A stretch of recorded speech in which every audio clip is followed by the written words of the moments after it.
하나님이 우리에게 참 부족한 우리에게, 참 연약한 우리에게 새로운 예배당을 허락해 주신 오늘 우리에게 주시는 잠언 말씀, 잠언 37번째 말씀인데요.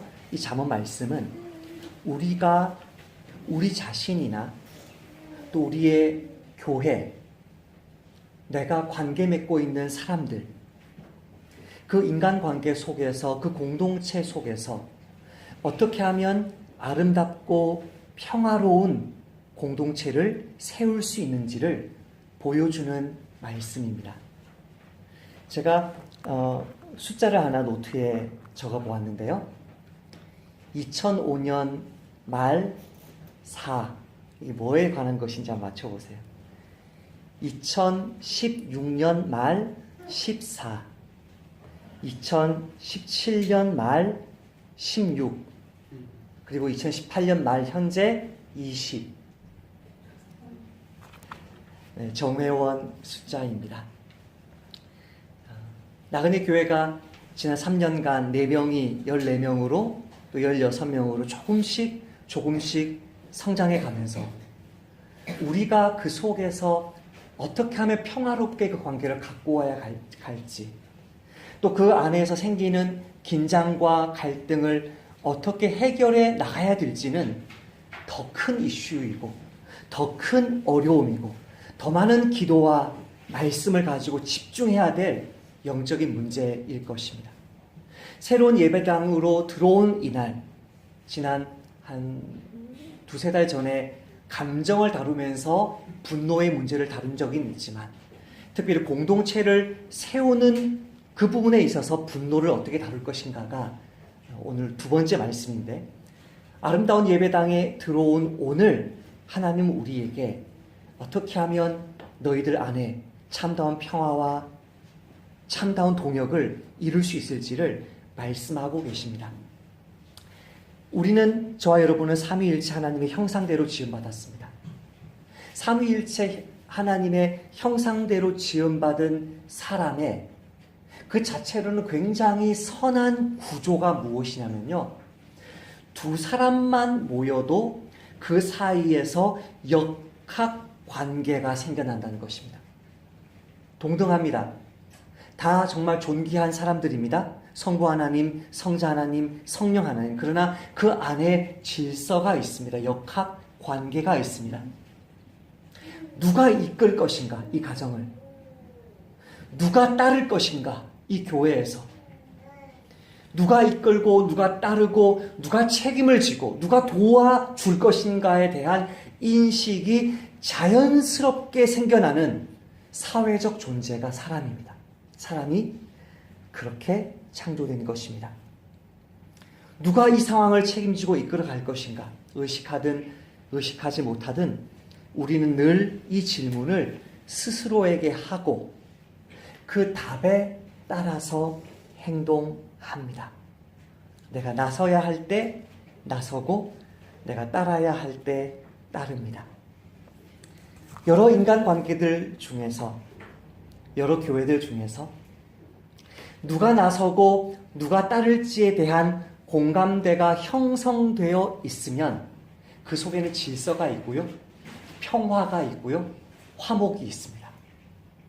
그러나 그것에 대한 양보와 헌신에 대한 공감대가, 섬김에 대한 공감대가, 희생에 대한 공감대가 없음에도 불구하고 그 관계를 지속해 나가야 하는 인간관계나 모임 안에는 늘 긴장과 갈등이 있습니다. 저는 그 모임, 그 인간관계를 돌아서서 털어버릴 수 있는 그런 공동체 안에서 제가 용납할 수 없는 요구를 받은 적이 있습니다. 저는 대학 시절 때 선거 운동을 자주 했습니다. 한 번도 제가 나간 적은 없고요. 사생회 그리고 총학생회 2번, 서너 번의 선거가 나올 때, 후보들이 나올 때 그 후보들 중에 보다 복음적인 신앙을 가진, 보다 인격이 성숙한 그런 회장, 그리고 신학과 학생회장, 총학생 회장들을 뽑는 일에 제가 전면에 나섰습니다. 교문 앞에서 인사하고 구호 외치고 여러분 상상이 안 되시겠지만 저는 굉장히 내성적인 사람인데 지금은 저희 학교가 복음적인 학교로 딱 세워졌지만 제가 들어갈 때만 해도 그 동작 경찰서를 화염병으로 불태운 학교에 그 어떤 운동권이 깊숙이 개입해 있는 대학이었기 때문에 그 운동권에서 이 학생회를 잡지 못하게 하려고 저는 지방 학생이었는데 선거에 깊이 제가 개입해서 운동을 했습니다. 그러나 당선이 된 제가 운동했던 팀들은 다 당선이 됐는데요.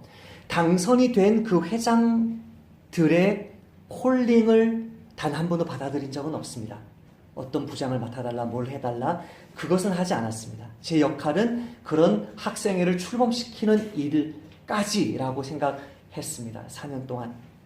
근데 한 번은 어떤 형제가 총학생회장에 당선되도록 도와주고 나서 그 형제가 너무나 친한 저의 동생이었기 때문에 친한 후배였기 때문에 준비 모임까지 같이 해달라고 해서 제가 준비 모임까지 도와준 적이 있습니다. 그때 제가 더 이상 그 준비 모임에 첫 번째 준비 모임이었는데요. 더 이상의 준비 모임에 발을 들여놓지 않아야겠다고 결심하게 된 그 당선자 동생의 말을 듣게 된 적이 있습니다. 그분이 이렇게 얘기하셨습니다. 20년이 지났는데도 잊어지지 않는데요. 저는 저런 리더가 되면 안 되겠다 생각을 지금도 합니다. 저는 저를 위해 자기 목을 내놓을 사람이 필요합니다. 와, 무섭죠. 대학 총학생회장이. 총학생회장 개인을 위해서 제 목을 내놓고 싶은 마음은 없었습니다. 저는 선교에 목을 내놓기로 고2 때 헌신하고 그 대학을 갔는데 총학생회장을 위해서 목을 내놓을 마음은 전혀 없었습니다. 추호도 그런 마음이 없었기 때문에 뒤돌아보지 않고 돌아섰습니다. 아무런 긴장이나 갈등이 생기기 전에 미리 제가 비빌 언덕이 아니구나 돌아섰습니다. 하지만 가족은 어떻습니까? 하지만 여러분 오래 사귄 친구들은 어떻습니까? 그리고 교회는 어떻습니까? 시대가 바뀌어서 가족과도 등 돌리고 친구들과 등 돌리고 교회를 너무나 쉽게 옮기는 시대가 되긴 했지만 쉽게 등 돌릴 수 없는, 다시 말하면 내 삶에 큰 변화가 생기지 않는 한 거의 한평생을 동고동락해야 할 수도 있는 그런 인간 관계 속에서 긴장과 갈등이 생겨버리면 어떻게 합니까? 싫다고 해서 등 돌릴 수 없는 가족인데요. 어떻게 할까요? 이런 관계들 속에서 어떻게 하면 하나님이 나에게 허락하신 그 사람들과 끝까지 하나님이 기뻐하시는, 하나님이 디자인해 놓으신, 계획해 놓으신 그런 아름다운 동역을 이룰 수 있을까요? 예배당 이사하면서 선덕사님 사진 붙일 때가 어딘지를 가장 저는 먼저 찾았는데요. 저 기둥 어떻습니까? 들어오면 바로 보이는. 하나님이 지난 3년간 허락해 주신 선덕사님, 지금 등록성도 2분당 1분을 맡고 있지만 저희가 시험에 들지 않기 위해 지롭게 하기 위해서 속도를 늦추고 있을 뿐이지 이미 동역하고 있는 또 내 가정의 선교사님들, 어떻게 하면 한평생 얼굴 보아야 될 이 선덕사님들과 긴장과 갈등 없이 끝까지 아름다운 동역을 이룰 수 있을 것인가? 공동체 내에서의 갈등에 관한 오늘 본문 말씀에서는 3가지로 합당한 태도를 붙들라고 말합니다. 첫 번째는 하나님께 합당한 태도로 살라는 것입니다. 1절 말씀을 함께 읽어보십시다. 1절 말씀 시작. 너는 내일 일을 자랑하지 말라. 하루 동안에 무슨 일이 일어날는지 내가 알 수 없음이니라. 여기 자랑하다 1절과 2절은 자랑하다라는 할렐이라는 단어로 묶였고요. 3절과 4절은 질투라는 말로 묶였는데요. 할렐루야, 하나님을 찬양하라. 할렐. 너는 내일 일을 찬양하지 마라. 이게 자기와 관계되는 단어일 때는 이 할렐이 그 자랑이란 말도 됩니다. 너는 내일 일을 자랑하지 마라. 하루 동안에 무슨 일이 일어났는지 내가 알 수 없음이니라. 하나님께 합당한 태도로 산다는 것은 무엇이냐면요, 매사에 하나님 앞에서 겸손하게 나의 미래를 준비하는 삶입니다. 나의 미래가 어떻게 될지 모르니까 겸손하게 미래를 준비하라는 것입니다. 자기 미래가 어떻게 될지 모르면서도 내일 일을 자랑하는 사람들의 공통점은 무엇이냐면요, 자기 욕심에 몰입하면서 미래를 계획합니다. 예수님이 이렇게 말씀하십니다. 또 내가 내 영혼에게 이르되, 영혼아, 여러 해 쓸 물건을 많이 쌓아 두었으니 평안히 쉬고 먹고 마시고 즐거워하자 하리라 하되, 하나님은 이르시되, 어리석은 자여, 오늘 밤에 내 영혼을 도로 찾으리니 그러면 내 준비한 것이 누구의 것이 되겠느냐 하셨으니, 자기를 위하여 재물을 쌓아두고 하나님께 대하여 부요하지 못한 자가 이와 같으니라. 내 영혼에게 이르되, 자기를 위하여 재물을 쌓은 어리석은 사람입니다. 여기서 주의할 것은 예수님의 비판은 재물을 쌓은 데 있지 않습니다. 복음서 말씀에 땅에 재물을 쌓지 말라는 말씀이 있는데요, 그 말씀 역시 같이 해석하는데요, 예수님의 비판은 재물을 쌓아놓은 것 자체에 있지 않습니다.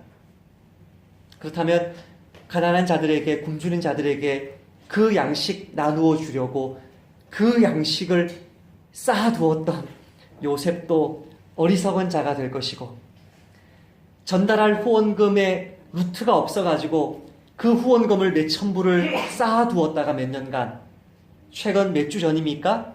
예멘으로 그 선덕사님에게 보내주었던 우리 교회도 어리석은 자이고, 주변 사람들에게 나누어 주기 위해서 선교단체나 교회에 잔고를 쌓아두고 있는 사람들도 어리석은 사람입니다. 쌓아놓은 것 자체가 문제가 아닙니다. 미래를 계획한 것이 문제가 아닙니다. 7년 흉년이 다가올 것이기 때문에 지금 7년 이 풍년 가운데 재물을 쌓아놓은 것이 문제가 아니고, 문제는 무엇이냐면 자기 자신의 정욕에 집중해서 자기 자신과 자기 가족을 위해서 쌓아놓은 것이 문제가 되는 것입니다.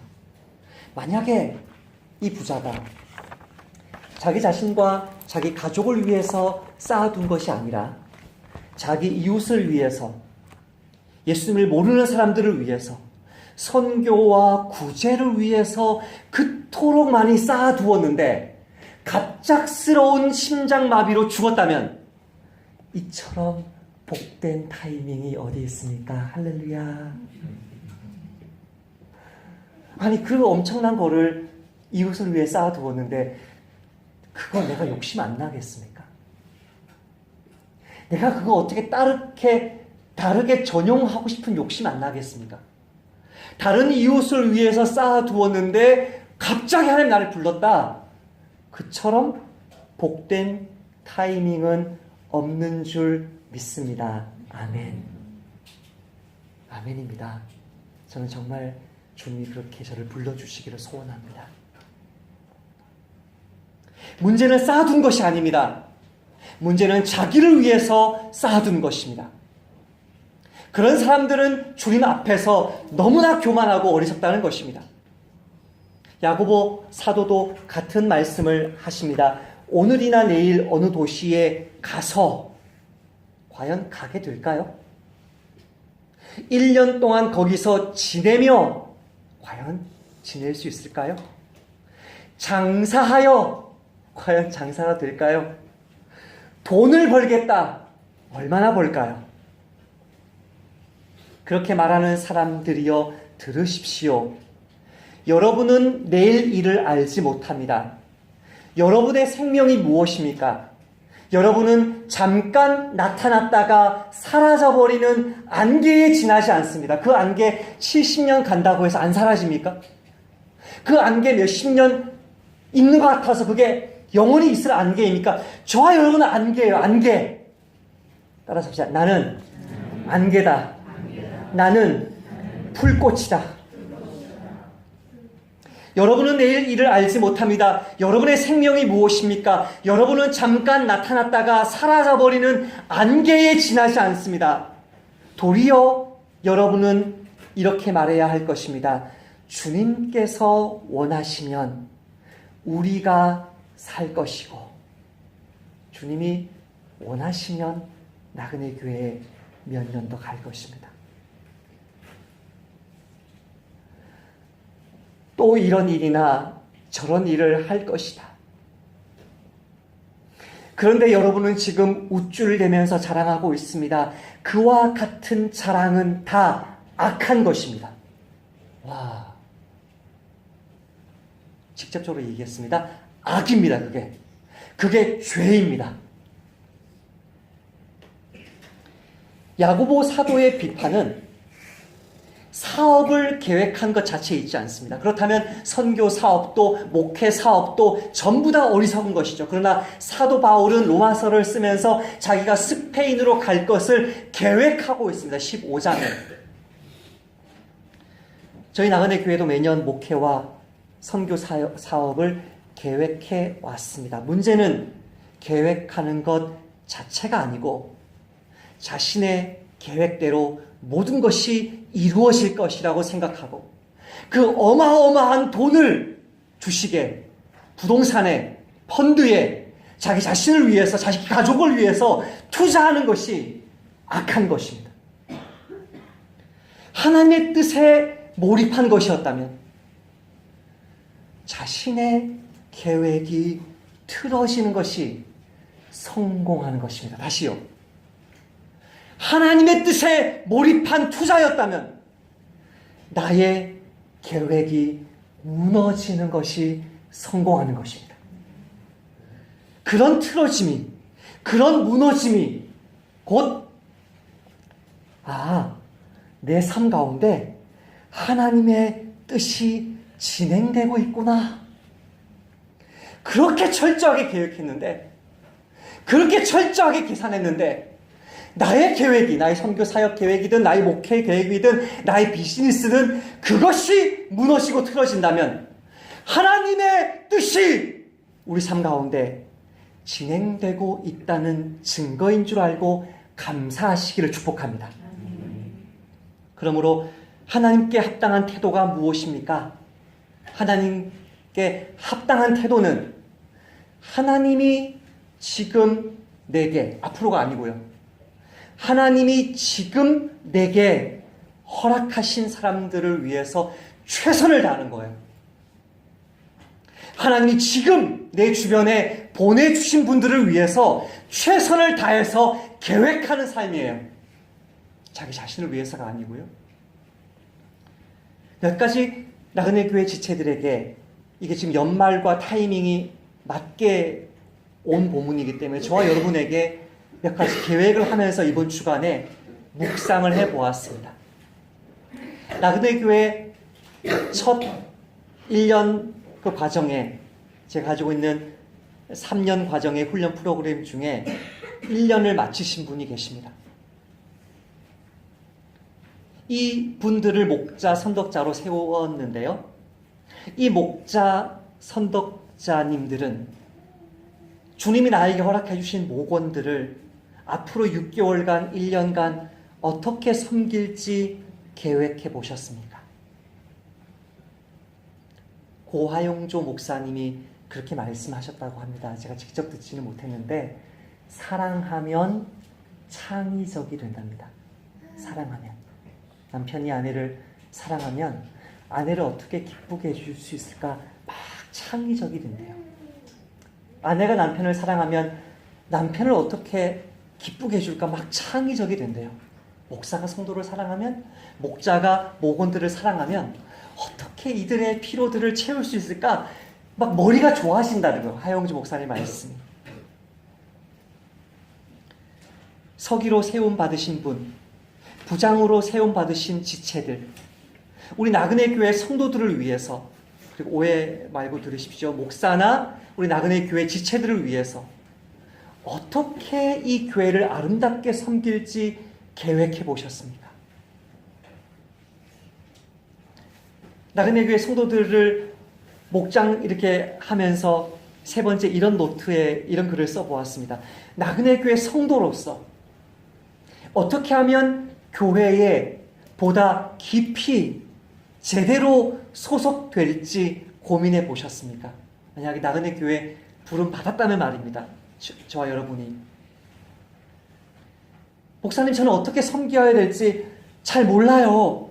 그러면 네 번째 이런 질문을 해보겠습니다.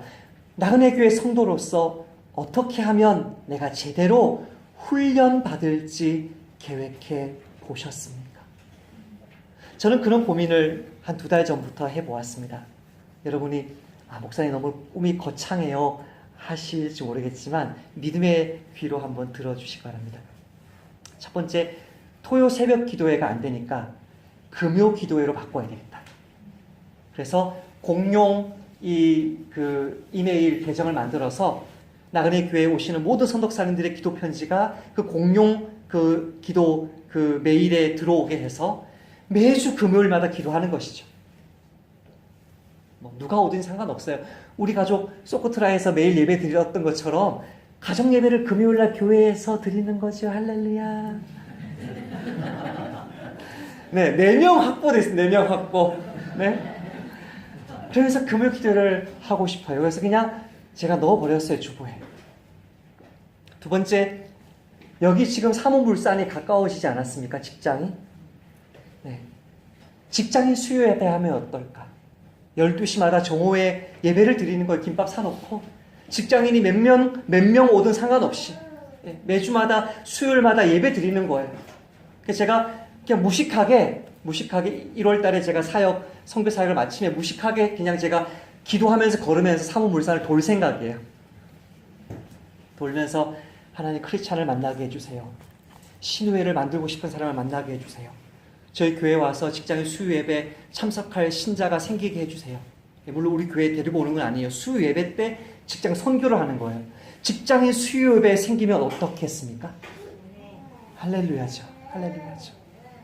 어떻게 하면 세 번째, 우리 목자 훈련 수료생들과 동역할 수 있을까? 네? 9분이 시작해서 3분은 중간에 못 하시고 6분이 지금 수료하실 것 같은데요. 네.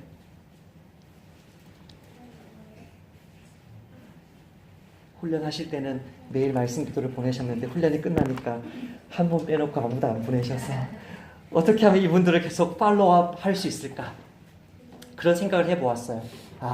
이제 새 가족이 오면 저와 1대1 성경부 하지 말고 새 가족반 등록 과정을 우리 선덕자님들을 시켜야 되겠다. 자매는 자매가, 형제는 형제가, 제가 여러분을 했듯이 1대1로 성경부 하면서 그분의 등록 간증을 만들어 보는 거예요. 해나 자매가, 정화 자매가, 정임 자매가 만들어 보는 거예요.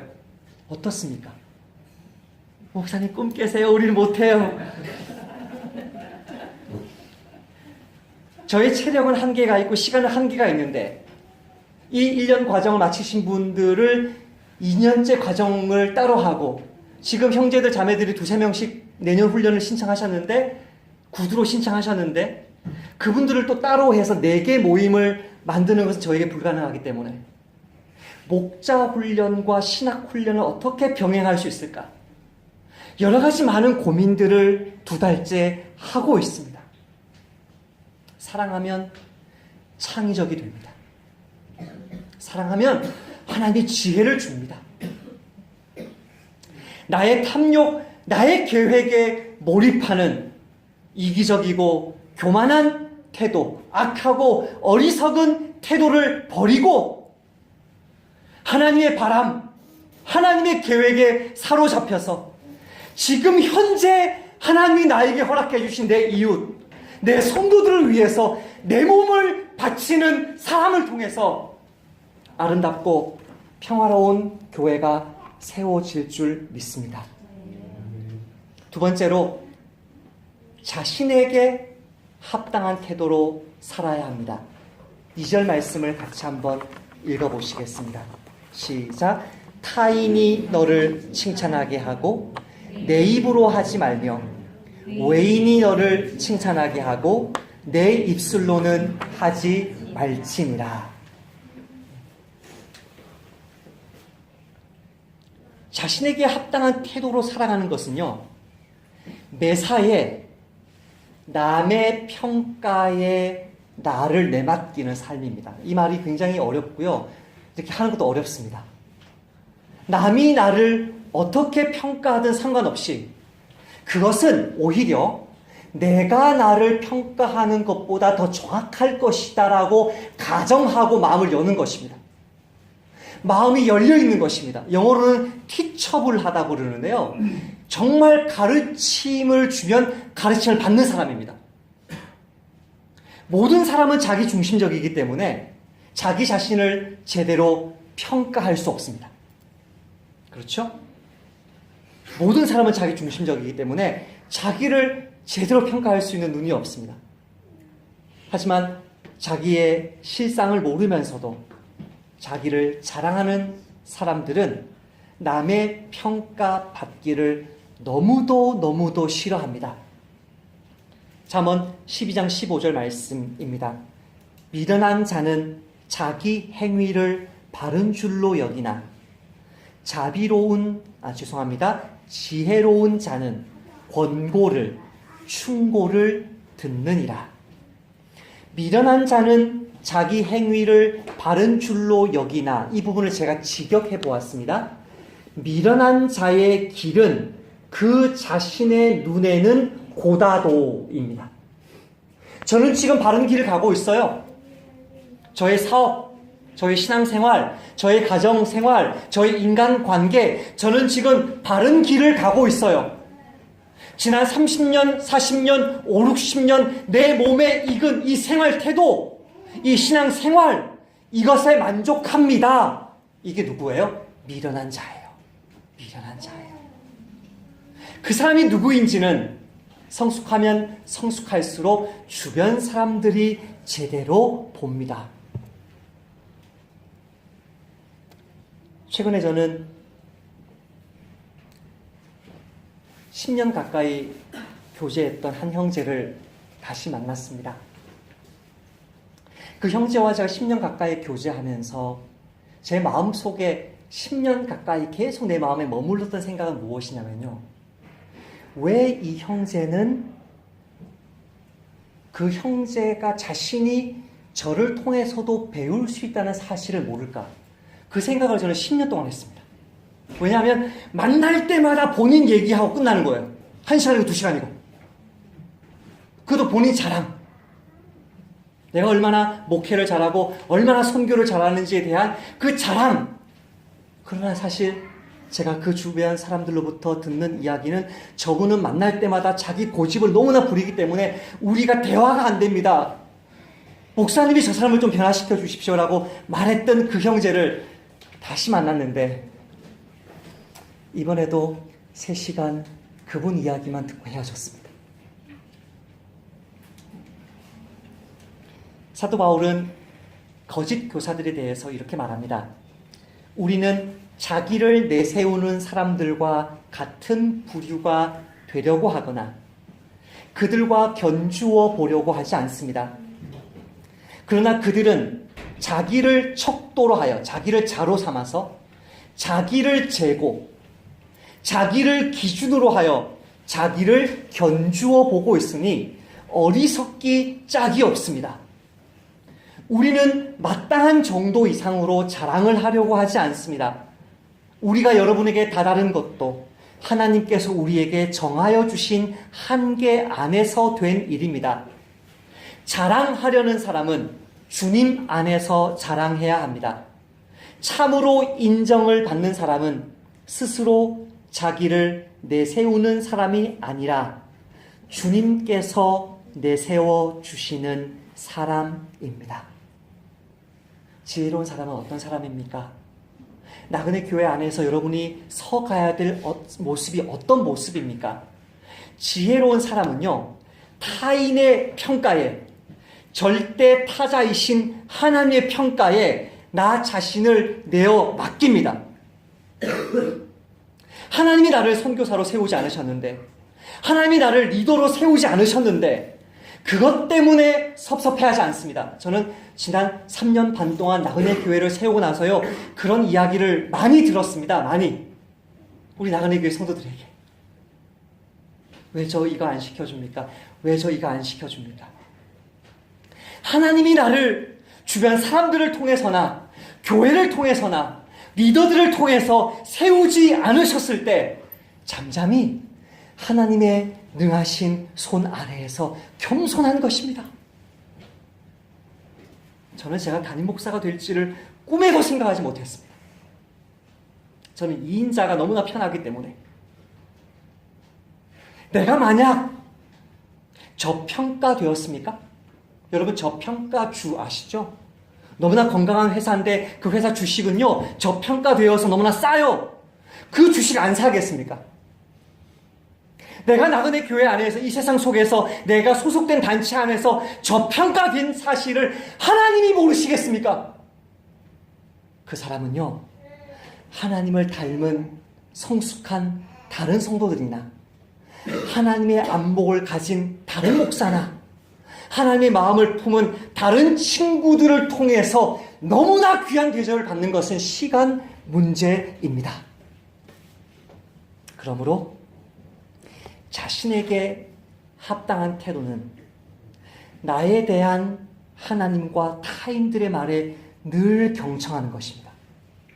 교만한 사람들의 특징이 무엇이냐면 성경 읽고 기도하는 하루 1시간을 지켜내지 않는 것입니다. 정말입니다. 정말 그 사람들은 교만합니다. 운동 시간 빼먹지 않습니다. 밥 먹는 시간 빼먹지 않습니다. 공부하는 시간 빼먹지 않습니다. 그러나 기도하는 시간, 말씀 있는 시간은 그냥 건너뜁니다. 말씀과 기도를 통해 철저하게 나를 바라보시는 하나님의 시선을 보고 듣는 사람은 교만하지 않습니다. 아, 이게 은혜구나. 내가 지금 밥 먹고 사는 것이 은혜구나. 저 몇 명 소수의 친구들이라도 나를 떠나지 않는 것이 은혜이구나.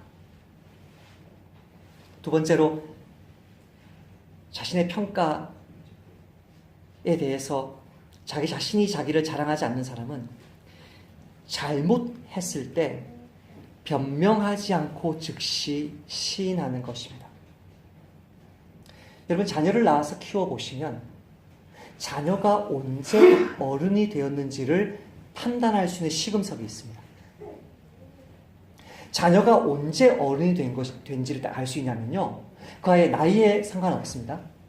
그 아이가 자기 잘못을 부모로부터 직면했을 때 아니면 형제 사이에 직면했을 때 그 잘못이라는 그 팩트와 나의 인격을 분리시켜서 생각하는 순간 그 아이는 어른이 된 것입니다.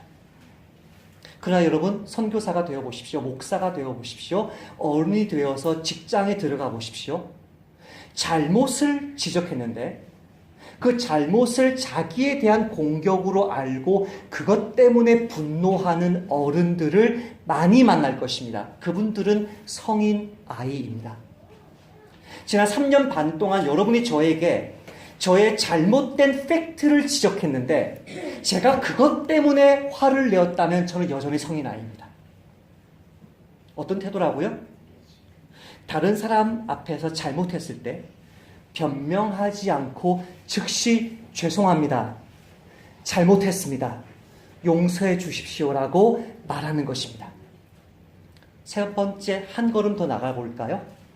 자기 자신에게 정직한 사람, 자기 자신에게 합당한 사람은 어떤 사람이냐면 자신의 장점에 대해서는 침묵하고 자신의 약점을 나누는 사람입니다. 그냥 있는 사람을 봉재 형제한테 가가지고 봉재 형제 이게 약점이 어떻게 말을 해요? 그냥 봉재 형제가 평소에 이번 한 주에는 제가 기도 생활 잘 못했습니다. 말씀 생활 잘 못했습니다라고 자기의 허물, 약점을 나누는 봉제 형제라면 누구든지 다가가서 말할 수 있는 것이죠. 평소에 여러분은 자기를 자랑을 먼저 하십니까? 자기의 연약함을 먼저 나누십니까? 하나님과 타인의 충고에 눈과 귀를 막고서 자기가 자기 자신을 나는 이만하면 됐어 라고 칭찬하는 자는 어리석은 자입니다. 그러나 하나님의 시각, 타인의 평가를 있는 그대로 인정하고 받아들이는 사람은 누구든지 그 사람과 대화하고 누구든지 그 사람과 솔직한 교제를 나누고 싶어 하기 때문에 그런 사람들이 있는 공동체는 시간 문제일 뿐 아름답고 평화롭게 성장할 수 있을 줄 믿습니다. 세 번째, 마지막으로 남에 대한 합당한 태도로 사는 것입니다. 3절 4절 말씀을 같이 한번 읽어보시겠습니다. 시작. 돌은 무겁고 모래도 가볍지 아니하거니와 미련한 자의 분노는 이 둘보다 무거우니라. 분은 잔인하고 노는 향수 같거니와 투기 앞에야 누가 서리요. 우리는 이미 분노에 관한 말씀을 배웠습니다. 분노, 자기 감정을 다룰 때도 분노를 이야기했고 아내의 역할을 이야기할 때도 분노를 이야기했습니다. 오늘 우리가 읽었던 이 말씀은 공동체 안에서의 이야기인데요. 분노하는 사람을 3절이 어떻게 표현했냐면 주변 환경을 무겁게 만드는 사람이라고 표현했습니다. 분노하는 사람이 그 집에 있습니까? 집안의 공기가 너무나 무겁습니다. 그런 사람이 있으면요, 여기는 남편과 아내 다 해당되는데 다투며 성내는 여인과 함께 사는 것보다 광야에 사는 것이 나으니라. 다투며 성내는 남편과 함께 사는 것보다 광야에 사는 것이 나으니라. 다투며 성내는 성도들과 함께 신앙생활하는 것보다 광야에서 홀로 신앙생활하는 것이 나으니라. 다투며 성내는 목사와 함께 신앙생활하는 것보다 광야에서 홀로 신앙생활하는 것이 나으니라. 분노를 터뜨리는 사람, 분노하는 사람은 모래보다 돌보다 더 무겁게 만드는데요. 이런 분노하는 사람들 중에 가장 파괴적인 분노를 하는 사람이 누군지 아십니까? 4절에 나오는데요. 분노가 그 앞에서 빛을 잃어버립니다. 분노의 파괴력이 아무것도 아닙니다. 어떤 분노입니까? 질투하는 분노입니다. 저와 여러분이 누구에게 질투하기 시작하면 그 사람이 여러분과 저에게 어떻게 잘해주든 그것은 전혀 필요 없습니다. 어떤 사람이 저와 여러분에게 분노하는데 질투의 분노를 하기 시작하면 여러분이 그분에게 어떤 것을 해줄지라도 소용이 없습니다. 여러분이 아니면 제가 망하는 수밖에 없습니다. 남편이 투기로 분노하여 원수 갚는 날에 용서하지 아니하고 어떤 보상도 받지 아니하며 많은 선물을 줄지라도 듣지 아니하리라. 유일하게 하나님이 허락해 주신 분노, 남편과 아내의 합법적인 분노에도 이렇습니다.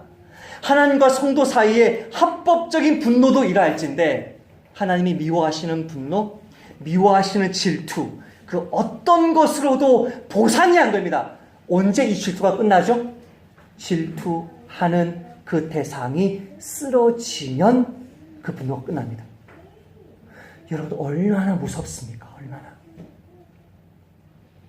질투하는 교회는 교회로서 기능하지 못합니다.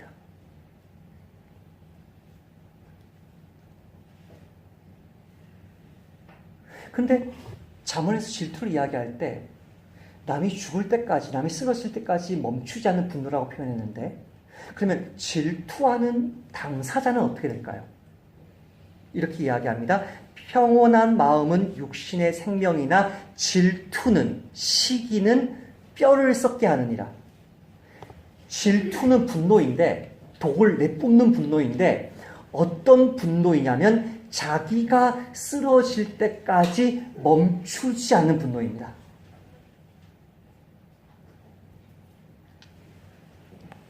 두 주 전에 미국 보스턴에 있는 제 친구가 보내온 카톡입니다. 어느 한인교회 목사님이 사역을 내려놓으셨다는 카톡이었습니다. 질투심에 사로잡힌 한 여집사님인데요. 그분이 이런 메시지를 면전에서 반복해서 말씀을 하셨답니다. 목사님 설교 때문에 교회가 부흥하지 않아요. 없던 새벽 예배를 왜 만들어서 우리를 힘들게 하나요? 목사님 월급은 누가 주고, 신분, 이 거주권을 말하는데요. 신분은 누가 보장해 주는지 생각하세요. 저 이번에도 권사 투표 떨어지면 교회 안 나갑니다.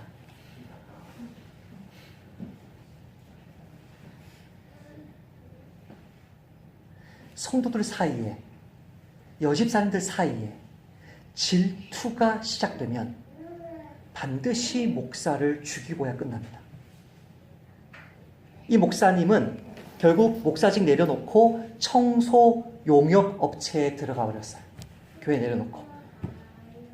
그러면 묻겠습니다. 그 목사를 그렇게 내쫓으신 그 여집사님의 뼈는 어떻게 되었을까요?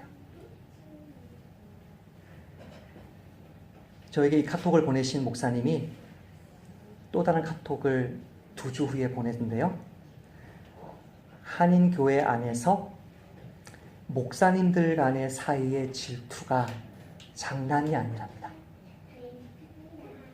자, 성도가 성도를 질투하고, 목사가 목사를 질투하고, 선교사가 선교사를 질투하면 남이 쓰러지기까지, 자기가 쓰러지기까지 그 독을 내뿜는 분노는 멈추지 않습니다.